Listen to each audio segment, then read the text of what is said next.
حدیث پاک میں آتا ہے اگر تم اللہ پر توکل کرو جیسا کہ توکل کرنے کا حق ہے، اللہ تمہیں ایسے روزی دے گا جیسے پرندوں کو روزی دیتا ہے۔ کبھی امیجن کیا آپ نے پرندوں کو روزی کیسے ملتی؟ یہ حدیث میں ایسی اچھا ہو سکتا ہے انسانوں کے بارے میں فرمایا جاتا، نبی پاک فرما دیتے، جانوروں کے بارے میں فرماتے، پرندوں کے بارے میں کیوں فرمایا؟ سبحان اللہ۔ آپ کو دنیا میں پتہ ہے پرندے کتنے ہیں؟ ایک کیلکولیشن کے مطابق اس دنیا میں جتنے جانور ہوتے ہیں نا وہ انسانوں کا ملٹیپلائی بائی 10 ہوتے ہیں، ٹھیک ہے؟ ہم 8 ارب ہیں تو وہ 80 ارب ہیں، ساری جانور، چوپائے اور جتنے بھی جانور ہیں، انسیکٹس بھی اس میں ملا لیں، لیکن فرمایا پرندے اس کا ملٹیپلائی بائی 10 ہوتے ہیں۔ اٹ مینس اس دنیا میں اپروکسیمیٹلی 800 ارب پرندے ہیں، ٹھیک ہے؟ 800 ارب پرندے روز کہاں سے کھاتے ہیں؟ کوئی سپلائی لائن کو جا کے ان کو درختوں پہ پہنچاتا ہے؟ کسی گھونسلے میں کوئی آپ نے کبڈ دیکھی، کسی گھونسلے میں آپ نے کوئی سٹاک دیکھا کہ جناب یہ کل کا چارہ ہے، یہ رات کا چارہ ہے، میرے چھوٹے چھوٹے بچے ہیں اس کے لیے چارہ ہے؟ Nothing else. ہر پرندہ 800 ارب پرندے اپروکسیمیٹلی روز صبح فجر کے بعد بھوکے نکلتے ہیں، اور جب شام اپنے گھونسلے میں آتے ہیں تو سب کا پیٹ بھرا ہوا ہوتا ہے۔ سب کو کون کھلا رہا ہے؟ کوئی تو ہے جو نظام ہستی چلا رہا ہے، میرا خدا ہے۔ ایمان لاؤ نا، توکل کرو۔ جب پرندوں کو 800 ارب پرندوں کو روزی دے سکتا ہے، ارے میں اور آپ اشرف المخلوقات ہیں، میں ٹینشن ہی نہیں ختم ہو رہی کال کرو تھی نو ہے، سال بعد کیا ہوگا، بچی کی شادی کیسے ہوگی، میرے کاروبار کا کیا ہوگا، ارے مارکیٹ ڈاؤن ہو رہی ہے، ڈالر اوپر ڈالر نیچے، اسی ٹینشن میں مر گئے۔ یار جو رب چونٹی کو کن اور ہاتھی کو من دے سکتا ہے وہ اس نے مجھ سے بھی وعدہ کیا ہے۔ سیکھو نا حضرت ابراہیم سے، کاش یہ توکل نصیب ہو جائے۔ تھوڑی ایج اور بڑھتی ہے، آپ نے ایک بار ایک بڑا کمال کا منظر دیکھا کہ ایک بندے کو سمندر میں اس کی ہلاکت ہو گئی، سمندر میں وہ ڈوب کے مر گیا، مچھلیوں نے کھایا اس کی باڈی کو، تھوڑی دیر بعد اس کی لاش سمندر کے کنارے پہ آئی، تو پھر جانوروں نے کھایا، اس کے بعد دیکھا کہ پرندے آئے، پرندوں نے بھی اس کی باڈی سے کھایا۔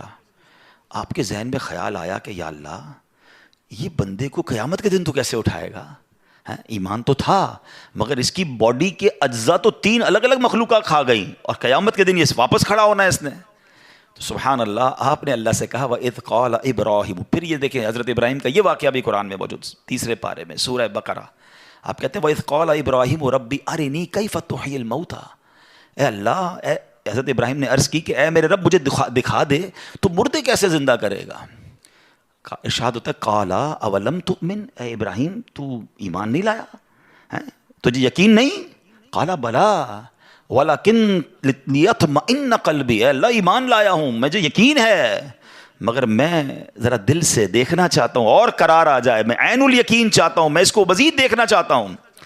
قَالَ فَخُذْ أَرْبَعَةً مِّنَ الطَّيْرِ، قرآن کہتا ہے رب نے فرمایا کہ اچھا 4 پرندے لے، فَصُرْهُنَّ إِلَيْكَ ثُمَّ اجْعَلْ عَلَىٰ كُلِّ جَبَلٍ، فرمایا اس کو اپنے ساتھ ہلا لے، اپنے ساتھ مانوس کر لے، پھر ان کا ایک ایک ٹکڑا پہاڑ پر رکھ دے، مِنْهُنَّ جُزْءًا ثُمَّ ادْعُهُنَّ يَأْتِينَكَ سَعْيًا، فرمایا پھر انہیں بلا، وہ تیرے پاس چلے آئیں گے پاؤں سے دوڑتے، وَاعْلَمْ أَنَّ اللَّهَ عَزِيزٌ حَكِيمٌ، اور جان رکھ اللہ غالب حکمت والا ہے۔ اب ہوا کیا، حضرت ابراہیم کو حکم ہوا کہ 4 پرندے لیں۔ اب آپ نے 4 پرندے الگ الگ لیے، مور لیا، کبوتر لیا، آپ نے مرغ لیا اور ایک گدھ لیا۔